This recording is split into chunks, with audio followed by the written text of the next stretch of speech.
udah 2 minggu kita nggak ketemu dan akhirnya kita ketemu lagi walaupun kita ketemu lewat YouTube ya teman-teman semua. So gue berharap kita semua tetap on fire dalam Tuhan dan terus kita rindu terus untuk memuji dan menyembah Tuhan.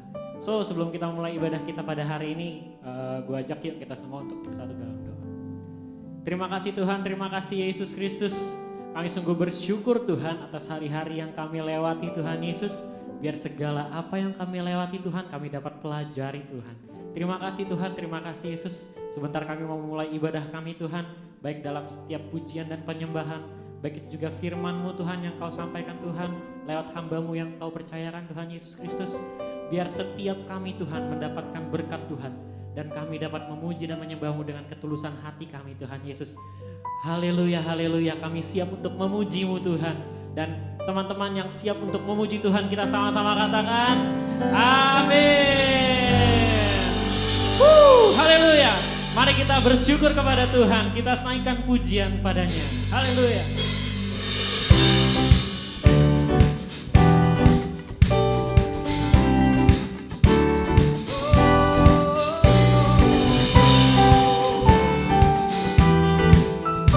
Mari kita katakan sama-sama, kasih yang begitu besar. Kasih yang begitu besar, lebih kuat dari dosa. Kasih yang menemukanku, selamatkan dan pulihkanku. Ku naikkan syukurku, ku tak akan berhenti memuji, tinggikan nama-Mu selalu. Naik, muliakan-Mu, dibebaskan, dibangkitkan, hidup yang kami hanya untuk-Mu. Mari kita menari untuk Tuhan.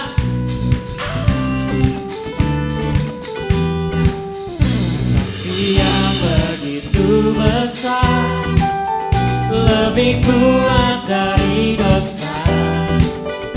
Kasih yang menemukanku, selamatkan dan pulihkanku. Ku naikkan syukurku, ku tak akan berhenti memuji, tinggikan nama-Mu selalu. Dan muliakan-Mu, dibebaskan, dibangkitkan, hidup yang kami nanti hanya untuk-Mu. Jangan berhenti memuji, tinggikan nama-Mu selalu. Dan muliakan-Mu, dibebaskan, dibangkitkan, hidup yang kami nanti hanya untuk-Mu. Biar pemusik memuji Tuhan. Haleluya.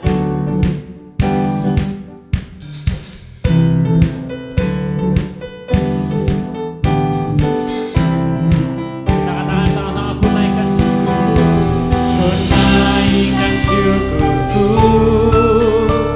ku naikkan syukurku, ku tak akan berhenti memuji, tinggikan nama-Mu selalu. Dan muliakan-Mu, dibebaskan, dibangkitkan, hidup yang kami nanti. Sekali lagi katakan, tak akan berhenti memuji, tinggikan nama-Mu selalu. Dan muliakan-Mu, dibebaskan, dibangkitkan, hidup yang kami nanti hanya untuk-Mu. Hidup meninggikan nama-Mu, dibebaskan, dibangkitkan, hidup yang kami nanti hanya untuk-Mu. Hidup yang kami nanti hanya untuk-Mu. Berikan sorak-sorai kita untuk Tuhan. Haleluya. Mari kita terus memuji Tuhan dengan penuh antusias. Haleluya. Mari anak muda.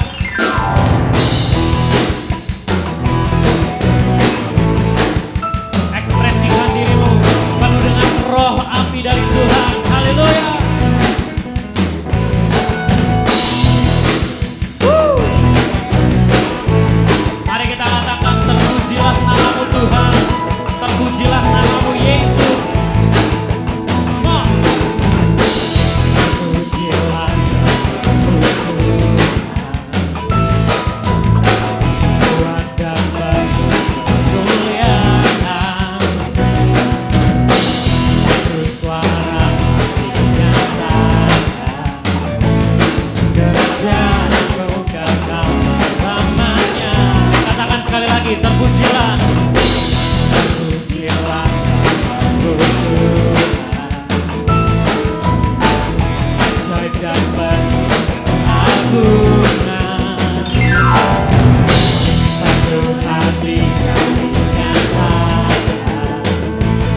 muda, hancurkan kutuk dan membebaskan jiwa.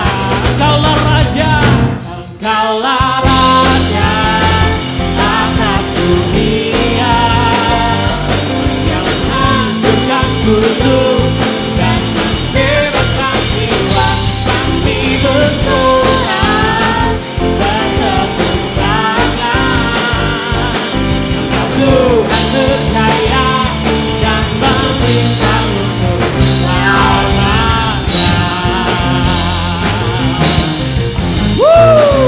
Haleluya.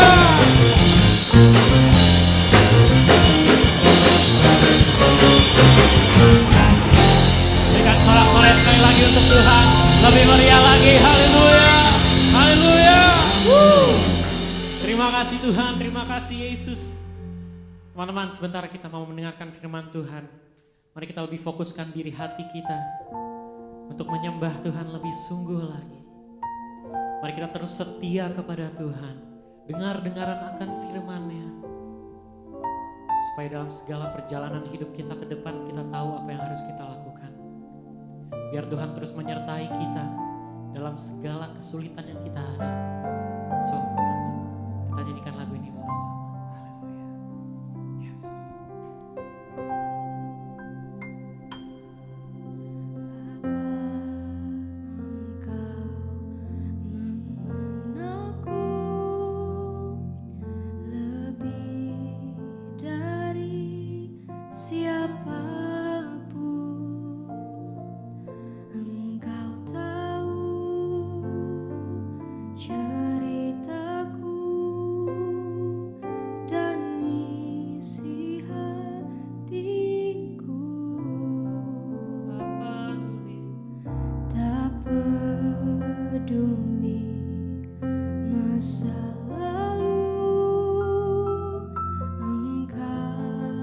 Tetap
peduli, tak peduli masa lalu. Engkau tetap memilihku, bahkan ku sempurnakan jadi karya yang indah. Aku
Shalom teman-teman semuanya.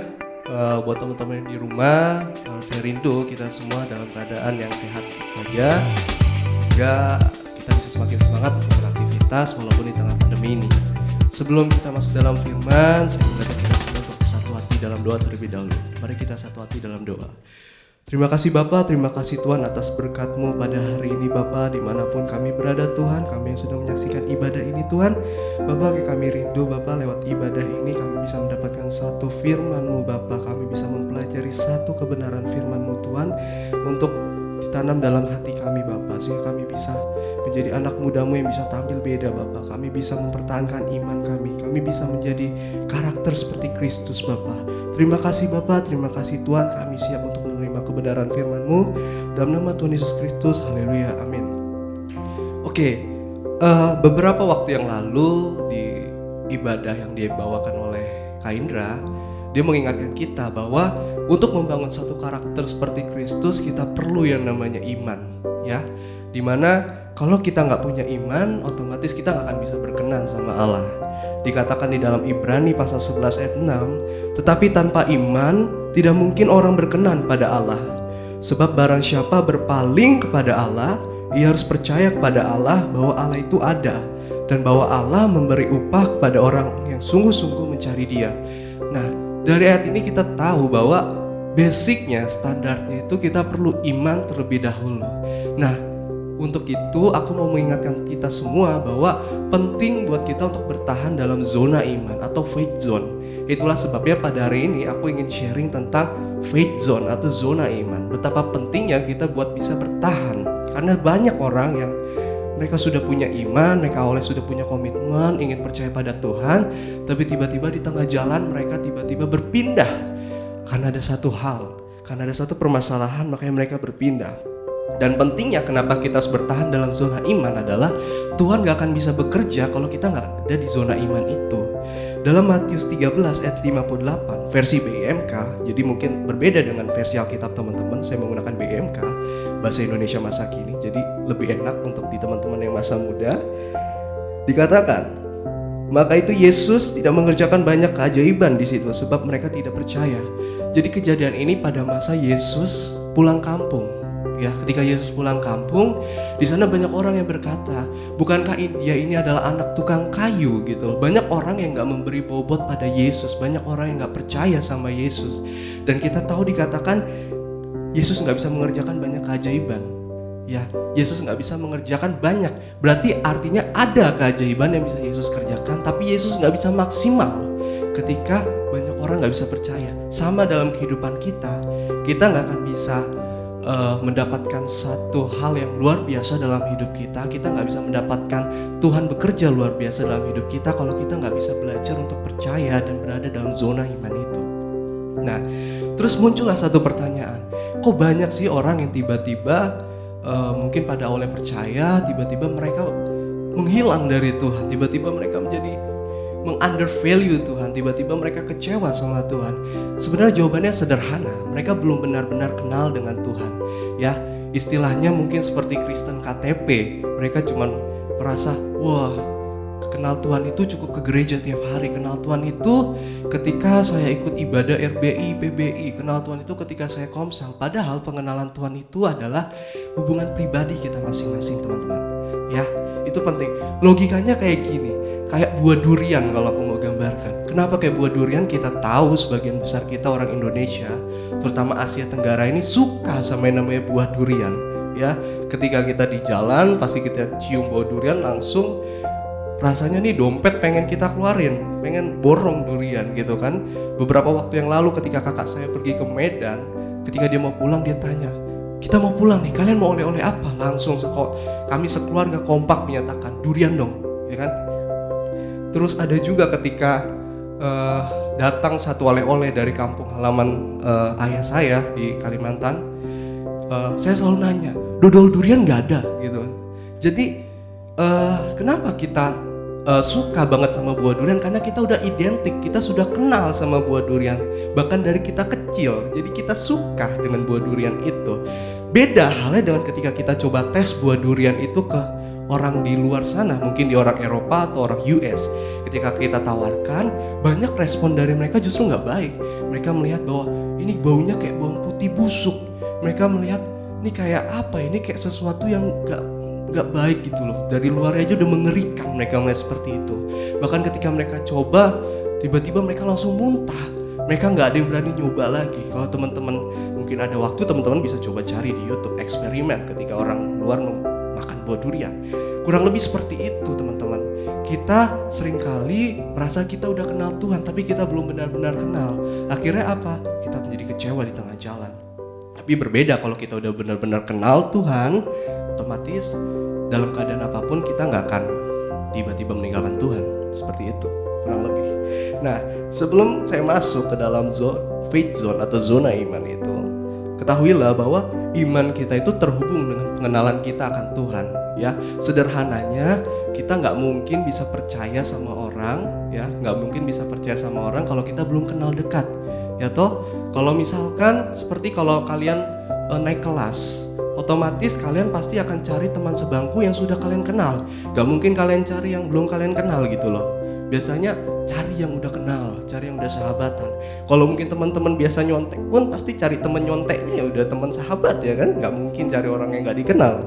Bisa-bisa nanti kalian jawabannya yang aneh gitu, tidak benar gitu.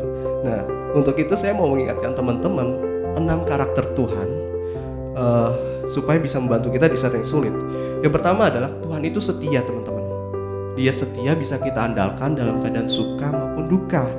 Tapi pertanyaannya adalah, bisakah kita tetap setia sama Tuhan ketika kita lagi dalam satu keadaan popularitas? Bisa gak sih? Itu yang susah ya. Lalu yang kedua, Tuhan itu pengasih dan adil ya. Dia itu gak seperti apa ya, dia itu gak seperti manusia yang bisa berlaku berat sebelah, bisa berlaku tidak mengasihi. Nah, pertanyaannya adalah seberapa pentingkah kita mengasihi Tuhan? Apakah kita mengasihi Tuhan lebih dari apa yang kita punya? Setiap pagi kita itu seringnya ngecek handphone untuk Alkitab atau sosmed. Lalu ketiga, Tuhan itu pemegang janji. Dia gak kayak orang yang bisa tiba-tiba lupa dengan janjinya. Dia gak bisa tiba-tiba kayak manusia. Manusia itu kalau misalnya udah janji, gue janji udah OTW tiba-tiba masih di rumah gitu kan. Beda. Tuhan itu pun pegang janji. Lalu yang keempat, Tuhan itu menerima. Dia menerima kita apa adanya. Terbukti dari pengorbanan dia di kayu salib buat kita yang berdosa ini, notabene ya. Lalu yang kelima, Tuhan itu peduli. Dia bahkan tahu semua jumlah rambut di kepala kita. Masa sih dia gak peduli sama hidup kita? Ya. Lalu yang keenam, Tuhan itu bekerja. Nah, ini yang sering banget kita alami. Dia itu bukan Tuhan yang malas teman-teman. Ya, dia bukan Tuhan yang malas, karena dikatakan di Yohanes 5:17, tetapi Yesus berkata kepada mereka, Bapakku terus bekerja sampai sekarang dan aku pun bekerja. Ya, sering banget kita menganggap Tuhan itu nggak bekerja. Ya, pada saat apa? Pada saat kita lagi dalam keadaan terpuruk. Itulah salahnya kita.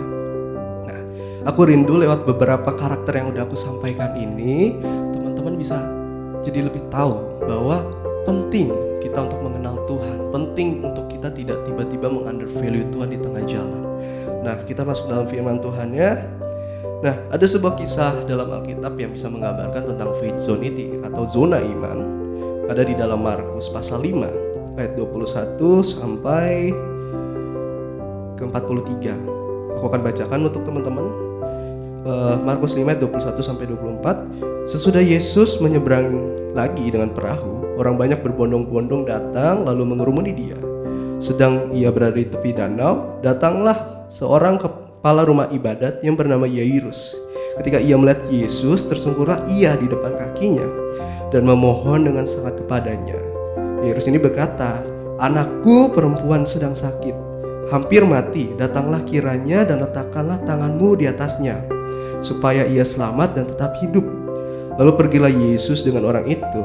Orang banyak berbondong-bondong mengikut dia dan berdesak-desakan di dekatnya. Kalau di Markus 5 ayat 25 sampai 29, adalah di situ seorang perempuan yang sudah 12 tahun lamanya menderita pendarahan. Ia telah berulang-ulang diobati oleh berbagai tabib, sehingga telah dihabiskannya semua yang ada padanya. Namun sama sekali tidak ada faedahnya, malah sebaliknya keadaannya semakin memburuk. Dia sudah mendengar berita-berita tentang Yesus, maka di tengah-tengah orang banyak itu ia mendekati Yesus dari belakang dan menjamah jubahnya. Sebab katanya, asalku jamah saja jubahnya, aku akan sembuh. Seketika itu juga berhentilah pendarahannya dan ia merasa bahwa badannya sudah sembuh dari penyakitnya. Nah, seringkali kalau kita dengar kisah tentang di dalam Matius pasal 5 ini, ya, kita seringkali fokus sama kisah perempuan yang punya penyakit pendarahan ini. Kenapa? Karena kalau kita lihat dia rela, dia yakin banget dengan megang jubah Yesus dia pasti sembuh. Nah, tapi di sini aku mau memfokuskan kita untuk kisah dari si Yairus ini. Ini juga menurut aku sangat penting ya. Kenapa? Ini mengajarkan kita tentang zona iman. Ya, dikatakan bahwa Yairus itu adalah seorang kepala rumah ibadat. Artinya apa? Dia punya tugas untuk mengatur ibadah. Dia punya tugas untuk memberikan khotbah. Dan kalau kita tahu, kebanyakan kepala rumah ibadat pada masa itu adalah orang Farisi. Dan kita bisa lihat bahwa sebenarnya Yairus ini adalah orang yang terpandang pada masa itu, ya. Dan kalau kita lihat tadi, Yairus ini sampai memohon pada Yesus. Artinya apa? Artinya dia sudah dalam keadaan yang benar-benar hopeless atau harapannya tuh sudah hampir tipis. Kenapa? Karena anaknya sudah mau hampir mati tadi dikatakan. Well, saat ini teman-teman tahu saya sini bukan seorang ayah, tapi saya yakin orang tua pasti akan melakukan apapun untuk anaknya. Ya, saya yakin sekali. Nah, dari kisah ini sebenarnya ada satu kisah lagi yang cukup unik. Ini mau saya sampaikan tentang iman, bagaimana cara iman bekerja. Kita tahu ada kisah tentang perwira di Kapernaum, di mana dikatakan di sana bahwa ia adalah salah seorang yang mungkin di dalam Alkitab punya iman yang paling besar. Kenapa? Karena dia yakin ketika Yesus cuma berkata saja hambanya bisa sembuh. Gak perlu Yesus tumpang tangan, gak perlu Yesus datang ke rumahnya. Dan kita tahu akhirnya hambanya sembuh. Nah, uniknya adalah ada berbagai cara kalau Yairus ini minta Yesus ke rumahnya. Kalau perempuan ini ketika dia menjamah jubah Yesus, bahkan lebih hebat lagi, perwira di Kapernaum yakin bahwa cuma Yesus berkata saja bisa sembuh dan sembuh. Artinya apa? Iman itu bukan bekerja dengan satu cara, tapi iman itu berkaitan dengan bagaimana kepercayaan kita. Seringkali kita terlalu fokus bagaimana Tuhan harus bekerja, tapi kita nggak fokus bagaimana kita bisa percaya sama Tuhan. Nah, kita perlu tahu bahwa iman ini adalah frekuensi di mana Tuhan bisa bekerja. Ya, sebaliknya ketakutan adalah frekuensi di mana si iblis bisa bekerja. Dalam 2 Korintus pasal 6 ayat 14 dikatakan bahwa bagaimana terang dapat bersatu dengan gelap. Artinya apa? Artinya iman dan ketakutan itu nggak bisa bekerja dalam satu dimensi yang sama. Jadi kalau dalam hatimu ada iman, nggak mungkin di situ ada ketakutan. Sebaliknya, kalau di hatimu ada ketakutan, di situ nggak mungkin ada iman. Nah, hal pertama yang mau saya sampaikan untuk bertahan di zona iman atau faith zone ini adalah kita harus memastikan terlebih dahulu dalam hati kita, dalam pikiran kita, apakah ada iman, apakah ada ketakutan. Karena nggak bisa bekerja dalam satu dimensi yang sama. Nah, next kita coba lanjut lagi ke kisah yang tadi di Markus 5 ayat 35 sampai 43. Dikatakan di sana, ketika Yesus masih berbicara, datanglah orang dari keluarga kepala rumah ibadat itu dan berkata, "Anakmu sudah mati, apa perlunya lagi engkau menyusahkan guru di Yesus?" Tetapi Yesus tidak menghiraukan perkataan mereka dan berkata kepada kepala rumah ibadat, "Jangan takut, percaya saja." Lalu Yesus tidak memperbolehkan seorang pun ikut serta, kecuali Petrus, Yakobus, dan Yohanes saudara Yakobus. Mereka tiba di rumah kepala rumah ibadat itu dan di sana dilihatnya orang-orang ribut, menangis dan menatap dengan suara nyaring. Sesudah ia masuk, ia berkata kepada orang-orang itu, "Mengapa kamu ribut dan menangis? Anak ini tidak mati, tetapi tidur." Ini Yesus yang mengatakan. Tetapi mereka atau orang-orang itu menertawakan dia. Maka diusirnya semua orang itu, lalu dibawanya ayah dan anak itu, dan mereka bersama-sama dengan dia masuk kamar anak itu, lalu dipegangnya tangan anak itu. Katanya, "Talitakum," yang berarti, "Hai anak, aku berkata kepadamu, bangunlah." Seketika itu juga anak itu bangkit, berdiri dan berjalan. Sebab umurnya sudah 12 tahun, semua orang yang hadir sangat takjub. Dengan sangat ia berpesan pada mereka supaya jangan seorang pun mengetahui hal itu. Lalu ia menyuruh mereka memberi anak itu makan. Nah, mungkin kalau dari kisah yang tadi kita lihat, ketika Yairus ini yang tadi awalnya hopeless, harapannya sudah tipis, dia melihat Yesus bisa menyembuhkan perempuan yang mengalami pendarahan. Bisa saja pada saat itu imannya mulai naik lagi. Bisa saja pada saat itu dia sudah memiliki pengharapan lagi, ya. Bisa saja pada saat itu. Nah, tapi nggak lama kemudian datanglah sanak saudaranya bilang kalau anaknya udah mati. Buat apa sih bawa Yesus lagi gitu loh. Nah, bisa saja yang tadinya dia sudah imannya sudah naik, sudah mulai ada pengharapan, ketika dia dengar berita itu tiba-tiba ngedown lagi imannya, ya. Tiba-tiba ngedown lagi. Nah, dan yang unik adalah di ayat 40 tadi dikatakan orang-orang itu menertawakan Yesus. Nah, mungkin teman-teman seringkali terlewat dalam kisah ini. Saya berpikir berulang kali, kenapa sih orang yang dalam keadaan berduka, bersedih, tiba-tiba bisa ketawa? Kayaknya nggak wajar ya. Kalau kita pergi ke rumah duka, nggak pernah tuh. Kalau dari orang tiba-tiba nangis, tiba-tiba ketawa. Sederhananya kalau menurut saya pribadi, mereka itu cuman bersandiwara. Kenapa? Ya kalau mereka nggak pura-pura, ya otomatis mereka minimal marah lah sama Yesus. Nggak mungkin mereka ketawa. Kalau mereka sampai ketawa, artinya mereka bersandiwara. Mereka cuma mendramatisir keadaan itu. Nah, sama yang terjadi dalam kehidupan kita. Seringkali sekeliling kita terlalu mendramatisir apa yang terjadi, ya. Seringkali terlalu berlebih-lebihan. Kita berpikir bahwa udah kirim CV berpuluh-puluh kali, kenapa? Gitu kan, banyak orang bilang, lu kurang hoki kali, ya kan? Lu siapa gitu, segala macam. Terlalu banyak dramatisir yang terjadi dalam kehidupan kita. Nah, jadi kita bisa lihat bahwa betapa downnya iman Yairus. Dia udah tadi sempat udah up, imannya udah ada, pengharapannya. Lalu ketika dia dengar ada berita anaknya dikatakan udah meninggal, pasti imannya down. Ditambah lagi orang-orang menertawakan Yesus. Yesus yang dia udah usahakan, capek-capek cari gitu kan, usaha kerja kerasnya ditertawakan oleh orang-orang. Bisa teman-teman bayangin ya. Jadi keadaannya tuh kayak terjepit antara nih gue masih mau percaya sama janji Tuhan, atau gue harus dengar berita sekeliling yang udah gue denger nih, ya kayaknya percuma nih gue buat Tuhan nih, ya kan. Banyak hal ketika kita berusaha untuk pegang sama janji Tuhan, tapi kita melihat sesuatu sekeliling kita malah mengecilkan kita. Buat apa lu perpuluhan gitu loh, mending lu sisihin gitu kan, sisihin buat apa, misalnya nabung saham buat beli reksadana, mending gitu bro gitu kan. Inflasi terus terjadi, buat apa lu perpuluhan dan lain sebagainya, ya. Jadi posisi Yairus pada saat ini tuh benar-benar sangat ngedown. Nah, jadi kita tahu pada saat dia ngedown itu ada kemungkinan Yairus yang tadinya ada di frekuensi iman, ada di zona imannya, berpindah ke frekuensi ketakutan. Dan kita tahu tadi ketakutan dan iman gak bisa bekerja dalam satu dimensi yang sama, ya. Oleh karena itu, Yesus mengatakan pada Yairus, jangan takut, percaya saja.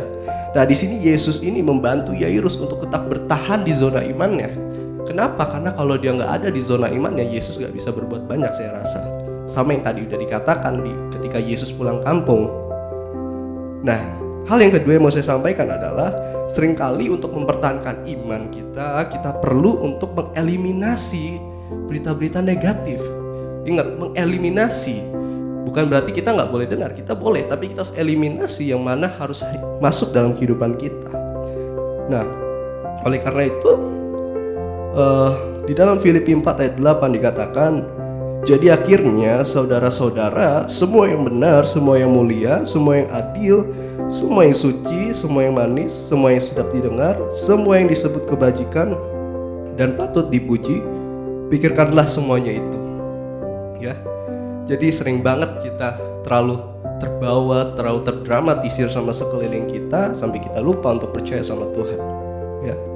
Itulah pentingnya kita untuk mengeliminasi. Jadi dua pesan yang ingin aku sampaikan di sharing hari ini adalah untuk mempertahankan iman kita agar kita bisa tetap dalam zona iman. Kita perlu pastikan, pertama, dalam pikiran atau kehidupan kita apa yang ada, ya. Iman atau ketakutan. Seperti yang tadi saya sudah sampaikan, iman dan ketakutan gak bisa bekerja dalam dimensi yang sama, ya. Dan hal yang kedua, kita perlu mengeliminasi berita-berita negatif sehingga kita bisa mempertahankan iman kita. sama seperti apa yang terjadi pada Yairus tadi. Saya rasa itu saja. Amin untuk kebenaran firman Tuhan. Saya berharap teman-teman bisa belajar sesuatu dari firman ini, dan mari kita satu hati dalam doa.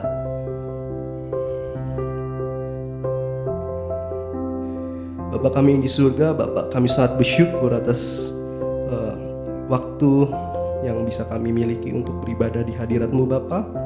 Walaupun melalui daring, jaringan internet Bapa, melalui YouTube, tapi kami yakin dan percaya ibadah ini hanya untuk kemuliaan Nama-Mu saja Bapa. Kami bisa belajar sesuatu dari hal ini Bapa.